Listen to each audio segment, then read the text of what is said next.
Are you looking for affordable office space in Marion? The Professional Building, located at 685 Delaware Avenue, is the place for you. For more information, call 740-383-6803. Office space is now available. Again, telephone number 740-383-6803. This is Scott Spears, and today I'm joined by a very talented musician, actor, and impersonator, Lynn Roberts, and his co-star, Chuck Carson, who are currently touring the country in the Bob Hope Holiday Roadshow. Thank you both for stopping by today. Our pleasure. It's a pleasure because you were here last year. I don't think at that time it was the Holiday Roadshow. What was the show last year? Last year we did it as part of Veterans Day, so it was pretty much more scripted toward the veterans and celebration of honoring veterans. You know, the thing I noticed was we got in the car and we had a little car ride over here to the studio. You remember a lot about the places you've been. You remembered a lot about Marion, people you talked to. Does that come naturally? Because I know that's not natural for a lot of people. It comes naturally if you've enjoyed where you've been. Oh, good. And that's one of the nice things about coming to Marion. It's been a city that embraced us from the beginning, and you have a wonderful staff over with Beverly and the people at the Palace and Tom, and it was just always been great fun, and they do an exceptional job on setting the stage and making the theater look really nice. Now, this holiday season, how many places will you play with this Holiday Roadshow? This will be about it. We're winding up right now the tour, and we have done it since November. We were in Nebraska and Pennsylvania and Ohio, and so outside of a few smaller gatherings that we'll be doing in the rest of this month, we're about done until January, and we start all over again, heading back into the Arizona, California area where warm weather makes it easier to travel. Well, it's actually like the Christmas song, "No Place Like Home for the Holidays." Yeah, exactly. So that's what we'll be doing this time. Well, you know, one thing I noticed when Chuck was running down the cities there, a lot of those cities, Nebraska, Pennsylvania, Ohio, Midwestern ties. Right. Mm-hmm. Is it different to play this show in the Midwest than it is to play on the West Coast? Oh, yeah. What's the difference? Audiences are different, and they find different reasons to laugh. I mean, they'll all laugh. Everything will draw a laugh, but some will be more regional in the type of humor that they pick up on. Your Eastern audiences tend to be a bit more sophisticated. They tend to have more reason to remember the old days. And the Midwest is wonderful, but it's like the Bible Belt, so we have to be really sure of what we're saying when we say it. And Lynn does a wonderful job. He knows just how to reach the right people when we do these shows. Well, a few weeks ago, we did a show. I won't say where, but it was for a barristers club. So we had like 200 or 300 attorneys and judges and their spouses, and it was very interesting because they listened to the show like they were trying a case. Really? And they, see, yeah, that's funny. It's okay to laugh at that, And then after the show, and I was sweating it because I thought, boy, this is a tough audience. But after the show, we went out among them, and they were just loving it. They were, so flattering and everything on the show. But they're generally more reserved, and so they don't let themselves go. They're watching the senior partner. If he's not laughing, they're just going to smile like he is. Well, that begs the question to me, is there a script, word for word, for this show? I mean, I'm sure there's an outline, but is there a script? Yeah, I follow a script, Okay. And then Lynn and I have, when he does his characters, most of that is from memory because it's stuff that he's put together. But we script the show, and everything that I say or read is set up as a radio script. But always room for ad-libs. Yeah, we can ad-lib, and we do ad-lib. But it just keeps that format so we know exactly where we are at all times. I want to get back to these characters in a second because there are so many, and they're diverse and they're great, aside from Bob Hope, but Bob Hope's certainly in there. But I want to know a few things about you, Lynn, because I don't think we had a chance to talk about this last time. What was your childhood like, and when did you realize that you had this ability? Well, I was found in the woods and raised by wolves. They're in the tree next door. I guess. Actually, I'm an Iowa farm boy.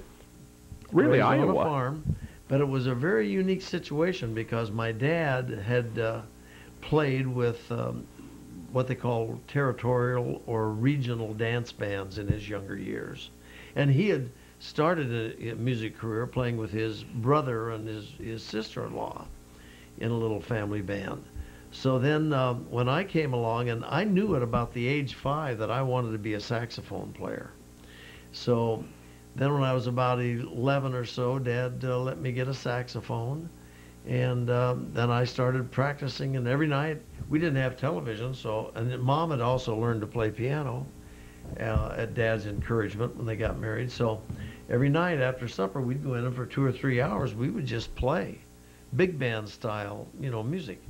And so when I was 14, I had learned like 250 big band type numbers, and Dad had a call from a country club in Denison, Iowa, wanting him to put a band together and play for their New Year's dance. So I started begging. I says, I can do it, Dad. I can do it. So after about 2 weeks of begging, he finally called the guy back and said, okay, we've got the group together for you. And I was such a hit as this 14-year-old kid that was playing, and I will say this, great tenor saxophone. And the people just, fell in love with me, and they hired us immediately for the next year.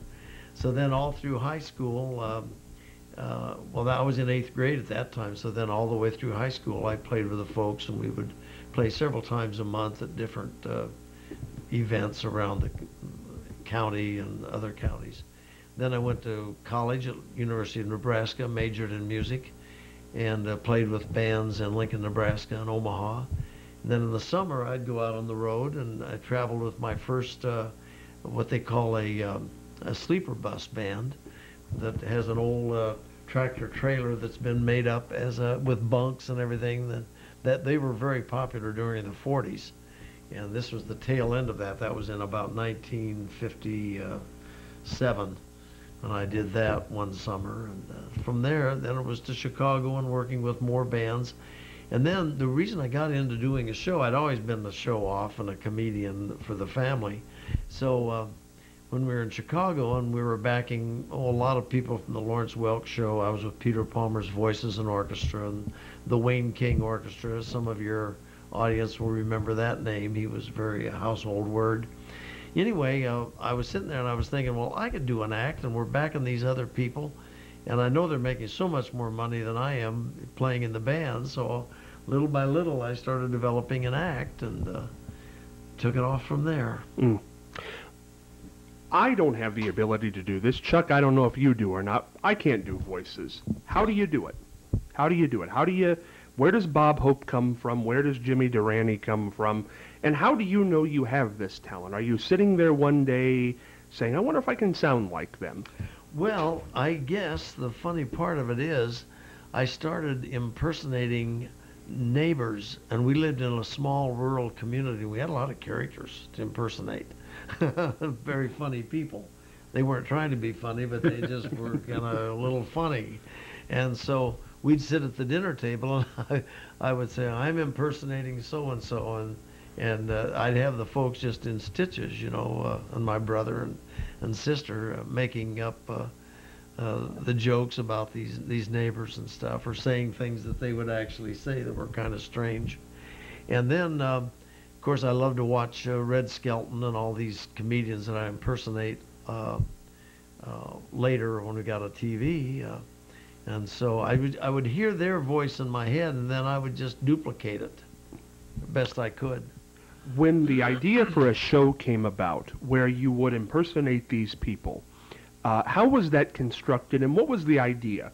Was it to be as close to them as possible? Was it to play a little wide, as I know some impersonators do, or was it to be dead on? Because to me, seeing it seems dead on. I know a lot of people, they'll say to me, like after the show, they'll come to Chuck or me out in the lobby, and they'll say, well, where are the rest of the guys? Aren't they coming out? We wanted to meet them too. And of course, then we have to confess it was all just me. But I guess what I'm trying to say is that I I become them as my concept is of Bob Hope or Red Skelton or Jimmy Durante or Jack Benny. It's just my concept of them, and in my own concept, I just emote what I feel they were. If I can interject, Lynn is not an impressionist, he's an actor. Okay. And that's what happens. He becomes a character, and he takes over that character until he lets it go and moves back to whoever the next one will be. So that's the impressionists kind of do 3-4 minutes and then they're done, where an actor has to have it all, and you know, he does 15-20 minutes without batting an eye and can continue on infinitum as long as we feed him lines.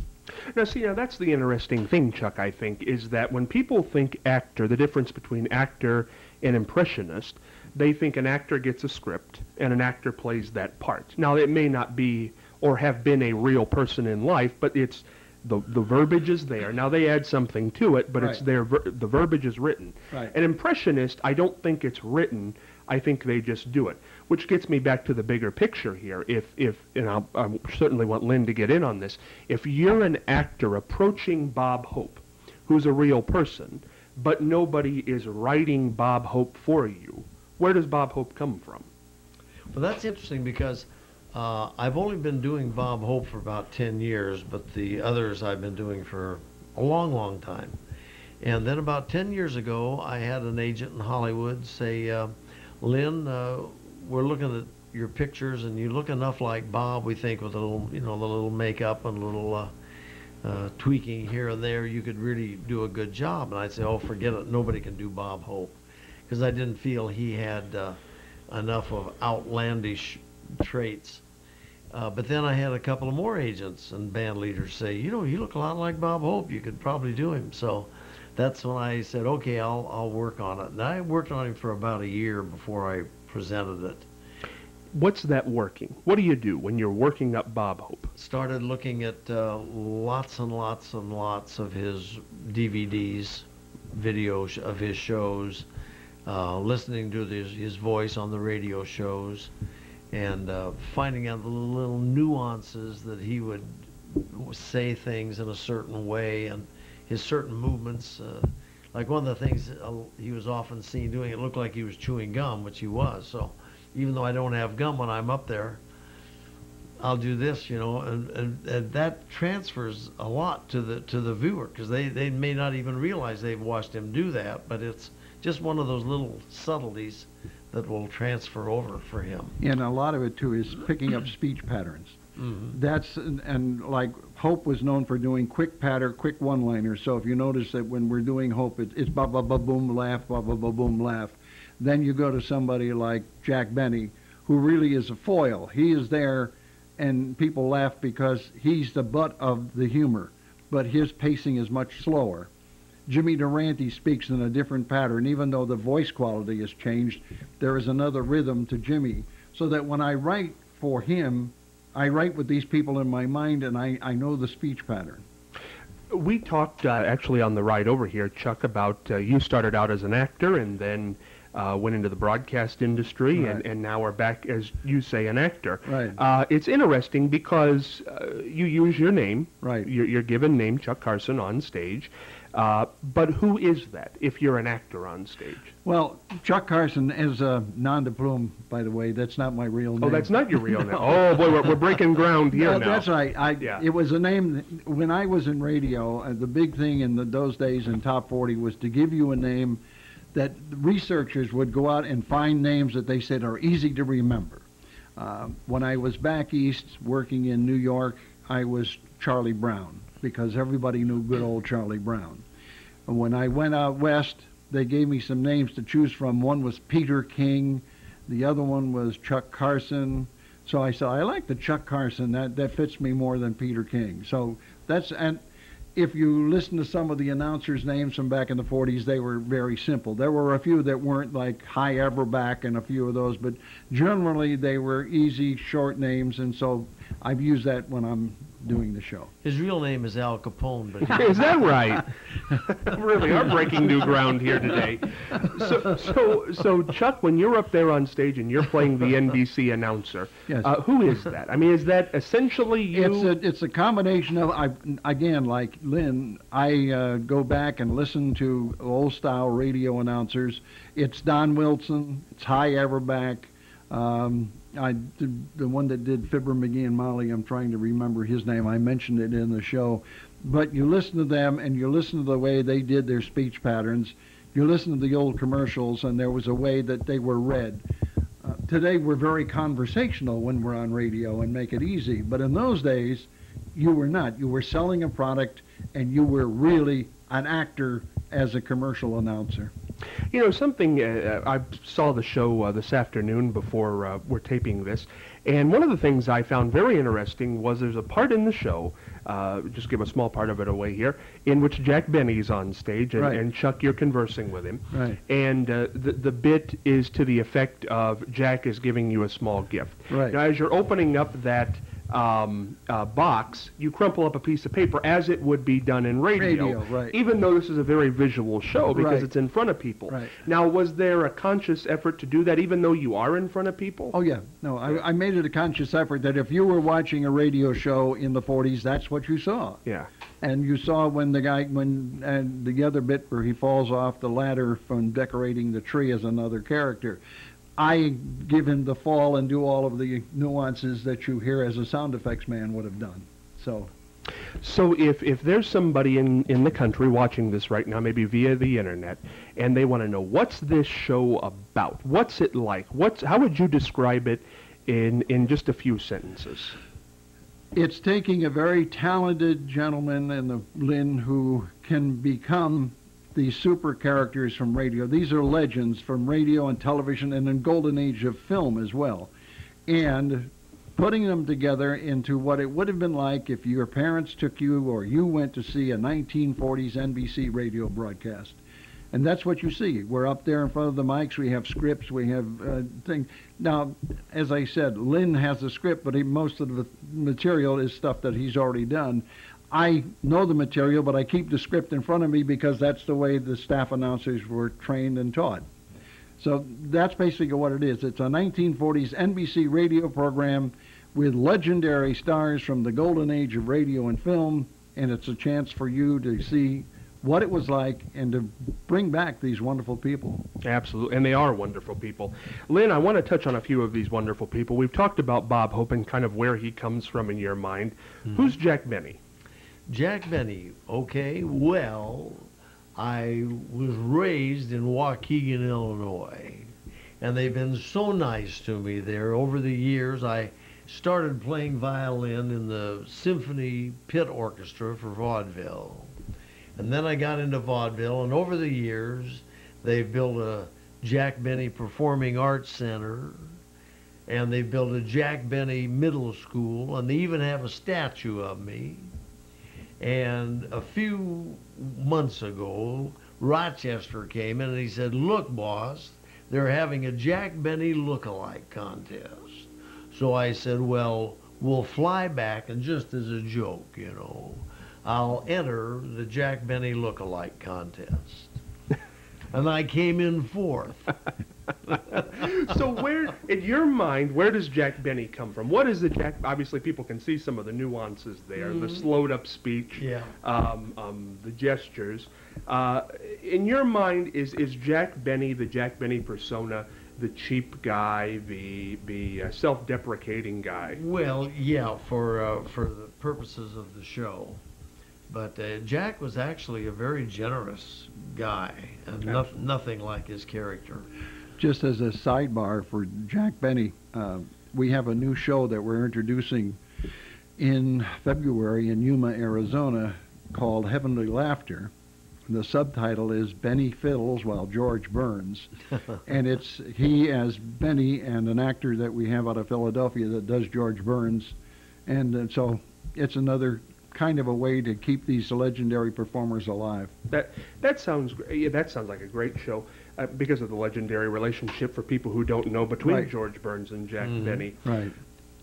Chuck, do you think in 50 years that somebody's going to be on the stage doing the stars of today, the Britney Spears, the Tom Hanks, the Snookies, the reality television people? Honey Boo Boo. Honey Boo Boo, that's exactly right. What are we going to be doing 50 years from now? We're going to be going back and watching reruns as we do today, because that is really the ultimate of what radio and television and film is like. The stars of today are wonderful, and they have their place and they have their audience, but they don't have the staying power, mainly because there are so many of them. In the days when you had Benny and Burns and those people, there were very few who had made it to the pinnacle, to the top, and that's why they're remembered. A lot of other great comedians. Fred Allen's another. We talk about Fred Allen, who had this ongoing radio war with Jack Benny, and it was it was all for fun. But nobody remembers Fred Allen. He just didn't have that staying power. It was very special. And yet Allen had his own radio show, and he tried television and failed miserably. I may interrupt. I think in 50 years, they'll probably be more likely they're watching the Carol Burnett show, the Dean Martin roasts, MASH, Right. still MASH, and Everybody Loves Raymond, things like that. What is that line, though? Because I think you mentioned it there with Fred Allen. Why does Jack Benny hold up? I think a lot of people understand why Bob Hope holds up, but why does Jack Benny hold up? Jimmy Durante holds up, but there are major stars who don't. Like, I have never seen anybody do Arthur Godfrey. I have never seen anybody do Gary Moore. And in their day, they were making the money, they were doing the ad revenues, they were having the success, certainly Arthur Godfrey and Gary Moore on television, that a Jack Benny would have. But more or less what happened was, in fact, he does do a little Arthur Godfrey, but not many people remember them because they didn't have that little gimmick. They didn't have the quick patter that Hope came into. They didn't have the nuances that Benny had, becoming the cheapskate. That's what really set it up and gave him a persona. Red Skelton just had so many characters he did that he became famous because of the great talent. These other people, Gary Moore was a wonderful host, but, it's like white bread. The other guys are more like bagels and lox, and he's white bread. So even though you can be very successful as yourself, do you think, even in today's world, that you need to go outside of yourself, to be maybe remembered, stamped into something? I think there are those people who need that. Yes, that's true. For me, performing is just something that is a joy. So whether they remember me or not, it doesn't make any difference. I'm having the time of my life. But do you think a Jack Benny or a Bob Hope was conscious of that? I think they were both doing the same thing. I think performing was something they loved and enjoyed, and they didn't look at it as a chore. Yeah, I think you're probably right. And I think it's the same reason people remember Ed Sullivan, Yes. but they don't remember an Arthur Godfrey or Gary Moore. Two others I want to touch on here. One I had never seen before, and I just saw this afternoon, I thought was great, was Jimmy Durante. Oh, you hadn't seen me I do had not Jimmy seen you Durante? do Jimmy Durante. Where does he come from? Because he, aside from the nose, he did have a very distinct voice, but aside from the nose, he didn't have a big nuance like Jack Benny, I don't think. Well, in the 50s, though, he was still he was a guest on everybody's show. Well, and the Gary Moore show, he was a regular Yeah, on the Gary and then Moore show. he also was it the Colgate Colgate special, Comedy I think? Hour, yes. Excuse me, and so he was outrageous, in his patterns and the characteristics of He's him. an old vaudevillian, and that style that very few people were able to continue being a vaudeville star. That's what he did. He just kept his vaudevillian stage presence and persona, and he was able to sell it. And he's lasted because of the strange quality of his voice. It's like a Louis Armstrong or Right. somebody. And right now he's got a commercial for, I don't know what it is, but make someone happy, make just someone happy. One of his hits. In his later years, he had several hits. And as time goes by and things like that, where in his earlier years, they were more the vaudeville type beat, and he wrote all those things like, you gotta start off each day with a song. And And then, of course, his voice is the voice in Frosty the Snowman. Absolutely. And the other day, we were doing a show, and afterwards out in the lobby, some guy had brought his son, who was probably in his 20s, and he had said to his dad, when I came out as Jimmy Durante, he says, well, who's that supposed to be? And then as soon as I sat down at the piano and started doing Frosty, he says, oh, that's the guy. You know? It rung a bell. It rung a bell. We are going to take a quick break here. We're going to get back with Lynn Roberts, Chuck Carson. Lynn's going to perform a number for us here on the program, so you won't want to go anywhere. Stay with us. From the Martha Douse Dance Studios, we wish you a Merry Christmas and a blessed New Year from our family to yours. And I want to say the same thing. Merry, Merry Christmas. And you spell Merry Christmas M-A-R-Y. Without her, we would not have the baby Jesus.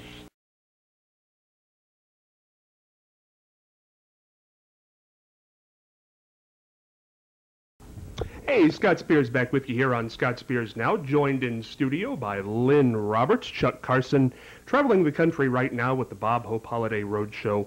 Also some other great programs. You'll want to catch them in when they come to a city near you.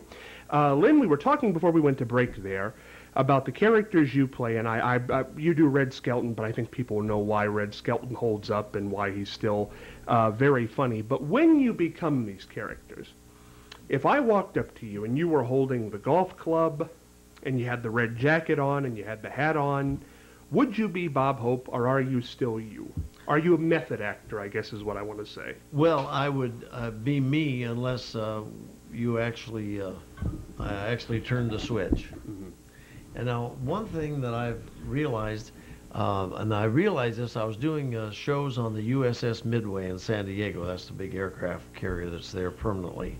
And I was doing 3 weeks in a row for ladies from Mary Kay. They brought in 2,000 ladies each week. And the night of the show, after I did the show up on the flight deck, then I'd go down to the hangar deck to mingle. And I had so many of these ladies, and they would say, oh my gosh, you look just like Bob Hope. Even the nose. Well, my nose is not Bob Hope's nose. No. But I realized at that time that when I'm doing one of my characters, I actually visualize them for myself, what they look like and sound like as I'm doing it.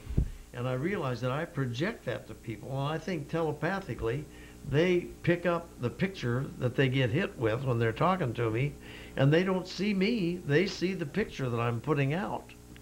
And that's why they would say, oh, even the same nose. Yeah, I think you're very right about that.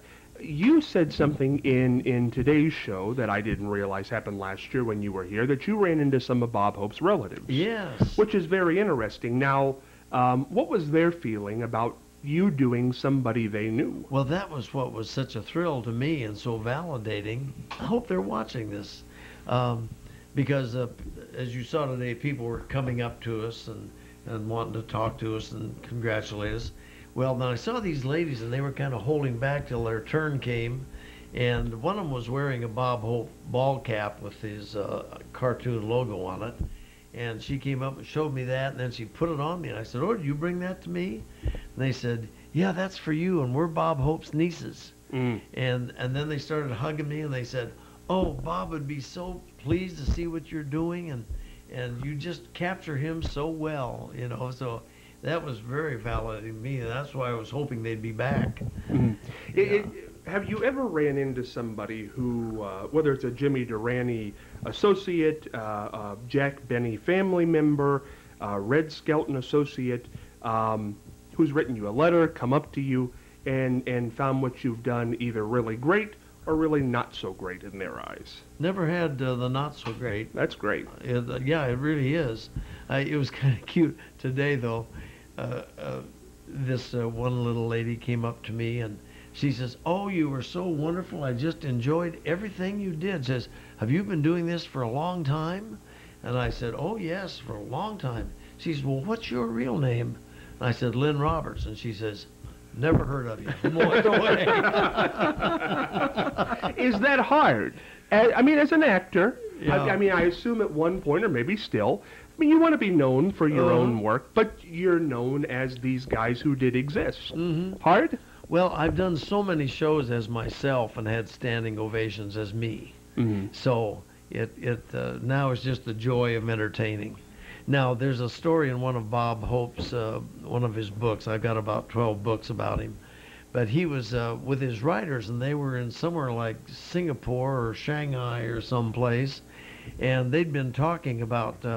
He says, people were coming in wanting Bob's autographs, and he said, "Well, you want these guys' autographs?" And they said no. And he says, "Well, how do you guys feel that you're nobodies?" He said to his writers. Well, then later they're walking down the street in like Shanghai or Singapore. And nobody has known who Bob Hope was over there. And they come around a corner, and here comes a bunch of teenage girls, and they're holding up something like flyers or something. And Bob thought, oh, they want me. And they came running towards him, and they went right on by him, and they were going to a theater or something. They had free theater tickets or something. And Bob says, now I know how you guys feel. How do you stand it? It's all relative. Yeah. All right, exactly. Exactly right. Chuck, what's the future? What's the future of this show? Where would you like to see it go? Does it change? Where do we go from here? The future of the show is, right now, I think what you have to look at is your base audience changing.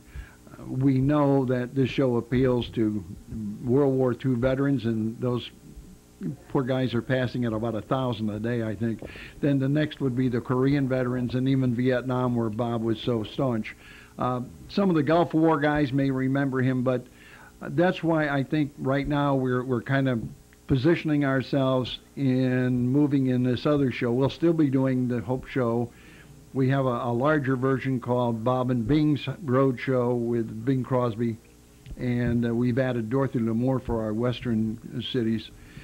But I think adding George Burns and Bob Hope is a little broader base. I mean, Jack Benny is a little broader base, because even the people in their 40s remember who Benny and Burns are, because they had such staying power. So that show, I think, will have a little more staying power. But I think we've got at least 5 years left on the road shows before the audiences start to really pass away. But then Chuck is working on doing Justin Bieber. Really? Well, there you go. I can see it. I can see it. Is there a day, though, Chuck, when we really don't know who Bob Hope is anymore? I don't think so. I think because of his association with the military, that will stay, and there are so many tributes. I don't know, those of you who live near here in Dayton at the United States Air Force Museum, which is wonderful, and you should make a visit there. There's a whole area dedicated to Bob Hope. So his name and his picture are going to be seen. So I think Hope is a lasting value. When you live to be 100 years old like Bob Hope did and George Burns did, does it become a different person maybe somewhere down the road? I say because now I think you're doing Hope in his 50s, maybe 60s. Yeah. Do you ever at a point do Hope in his 80s? Because I think everybody now does George Burns in his 80s and 90s. Well, but George was unique. George Burns became a movie star in his 80s. Right. In the Old God series. So that's where George got his longevity, and people recognize him from those days. Hope stopped making movies, when he was probably in 60s were his last movies. So that in turn means that outside of him being recognized because of what he did for servicemen, I don't think he'll have the staying power of seeing an 80-year-old Bob Hope. If you remember looking, Bob changed dramatically as far as features once he got past 85. Yeah. Yeah. I think if we can keep this going another 4 or 5 years, that would be great. Well, obviously your life goes on after that. What would Yeah. you like to do in 4 or 5 years? He wants to do the Chuck Carson show. Yeah, there you go. There you go. Keep it going. Residuals in the pocket. Why not? No, I'm going to come here and take over your job. No, I still am a musician and band leader and such, and and I can go out and just do a comedy show as myself, and so that would be very sufficient. Well, I tell you, I do want to let the audience know before this episode ends that Lynn and Chuck will also be along on our Christmas special this year, which is going to be a lot of fun. featuring 40th Treasurer of the United States, Mary Ellen Withrow, George Cassotis, and Santa Claus, so you won't want to miss that. But before we're out of here on this episode, Lynn is going to sing a Bob Hope classic for us right after this final break. Back after this. Hi, this is Ted Williams, the man with the God-given golden voice, and I'm inviting you to the second annual Charlie Fulton Fan Appreciation Weekend. It's all taking place WrestleMania weekend, April 6th and 7th at the American Legion Post 584, located on Olney Avenue in Marion. You can look forward to door prizes, raffles, and a grand prize drawing for a championship belt, along with a chance to get photos and pictures with well-known pro wrestling legend Charlie Fulton. Tickets are $5 and can be purchased at the door or by calling 740-802-4337. In addition, pizza and pop will be served at no additional charge. This event is sponsored in part by Buckeye Lanes, located at 126 South Prospect Street in Marion. Telephone number 740-387-8874, serving Marion for over 85 years. You can't miss the wrestling fun when it comes to Marion in April 2013. Don't miss it. Perfect. Hey, Scott Spears back with you here on another episode of Scott Spears Now with two of my favorite people when they roll into town. Hopefully it'll be a yearly event. Look for them in 2013, if possible. Lynn Roberts and Chuck Carson with the Bob Hope Roadshow, Holiday Roadshow this year. During the break there, Chuck pointed out a very interesting fact of something he's been up to aside from the Bob Hope Roadshow. Chuck, what have you been doing? Well, I have a company called Up in the Air Pictures, and that's a documentary film company specializing in aviation events. Based on that, there's a new Billy Crystal film that's going to open on Christmas Day called Parental Guidance. Part of that series was shot in Fresno. They needed some pickup shots at another location, so they hired me to be director for the second unit, the location shooting. So that was a great experience for me and a thrill. So I'm looking forward to, in fact, we're having a special screening on the 20th with us and some of the actors, but I'm looking forward to that. Parental Guidance. Yep. Hey, sounds great. Billy Yep. Crystal, great actor. Anything you see of Fresno in there, that's ours. That's yours. Well, I tell you what, before we get on out of here of this episode, I do want to mention again that this year's Christmas episode of Scott Spears Now will also feature Lynn Roberts, Chuck Carson, 40th Treasurer of the United States, Mary Ellen Withrow, George Cassotis, Santa Claus, and a whole host of others. You won't want to miss that, so stay tuned for information on the 2012 Christmas Scott Spears Now special. But before we get out of here on this episode, it wouldn't be complete without hearing Lynn do a song in the voice of Bob Hope. He does many of them in the show, and it's a great part of the Bob Hope Holiday Roadshow and any of the other Bob Hope shows that he does. So without further ado, here is Lynn Roberts with a Bob Hope classic.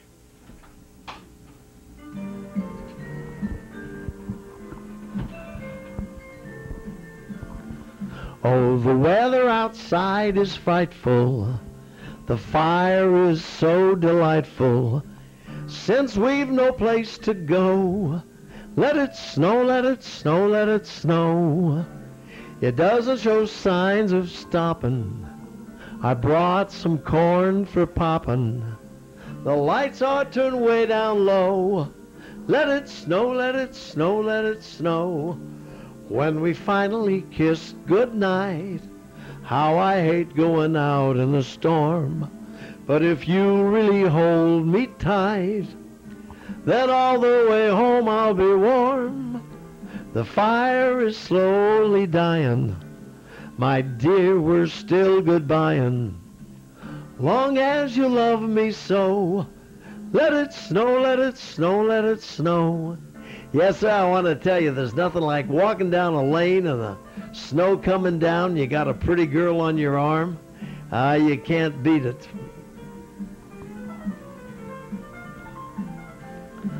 When we finally kiss goodnight, how I hate going out in a storm. But if you really hold me tight, then all the way home I'll be warm. The fire is slowly dying. My dear, we're still goodbying. Long as you love me so, let it snow, let it snow, let it snow. Let it snow, let it snow, let it snow. Let it snow, let it snow, let it snow. Yes, sir. Hey, that is great. And I'm sure they're clapping at home in their living rooms. Remember Lynn Roberts, Chuck Carson, Mary Ellen Withrow, George Casoda, Santa Claus, a whole host of others, Scott Spears, now Christmas special. Boy, this has been fun. We'll be back with more next week. Take care.